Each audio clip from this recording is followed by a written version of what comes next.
Anthropologists assure us that wherever we find man, he speaks. Chimpanzee lovers notwithstanding, no animal other than man is capable of laughter. And although some undiscovered tribe in the Brazilian jungle might conceivably prove an exception tomorrow, every present-day society uses alcohol, as have the majority of those of the past. I'm not denying that we share other important pleasures with the brute creation, merely stating the basic fact that conversation, hilarity, and drink are connected in a profoundly human, peculiarly intimate way. There is a choice of conclusions from this. One would be that no such healthy linkage exists in the case of other drugs, a major reason for being on guard against them. More to the point, the collective social benefits of drinking altogether, on this evidence, outweigh the individual disasters it may precipitate.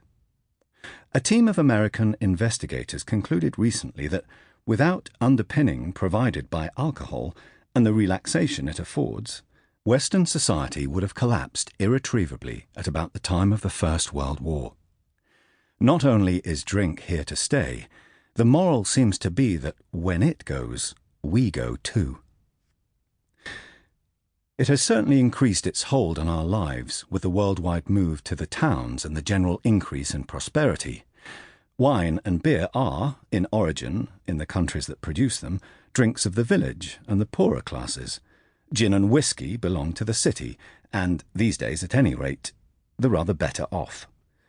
In other words, our drinks are getting stronger as well as more numerous. The strains and stresses of urban living, to coin a phrase, are usually held accountable for these increases. I should not dissent from this exactly, but I should single out one stress, or strain, as distinctly more burdensome and also more widespread than most. Sudden confrontation with complete or comparative strangers, in circumstances requiring a show of relaxation and amiability. An experience that I, for one, never look forward to without misgiving, even though I nearly always turn out to enjoy it in the event. While the village remained the social unit, strangers appeared seldom, and when they did were heavily outnumbered by your family, your friends, people you had known all your life. Nowadays, in the era of the business lunch, the dinner party, the office party, the anything and everything party, strangers pour over the horizon all the time.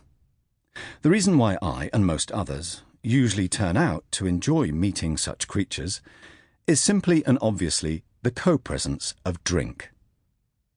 The human race has not devised any way of dissolving barriers, getting to know the other chap fast, breaking the ice, that is 1/10 as handy and efficient as letting you and the other chap or chaps cease to be totally sober at about the same rate in agreeable surroundings. Well and good, the serious student of the effects of drink will retort in the grim, curmudgeonly tone peculiar to serious students of the effects of drink. Well and good, but what about what happens later? What about those who drink not to cease to be totally sober, but to get drunk? What about the man who drinks on his own? Well, what about it? And them, and him? I have nothing to offer, nothing more to add to serious sociological speculation about the whys and wherefores of indulgence in alcohol. Or only this. Leaving aside dipsomaniacs, most or many of whom are born, not made, I feel that there is very little we can safely add in discussing our motives for drinking, to the verdict of the poet who said that we do it because we are dry, or lest we may be by and by, or any other reason why.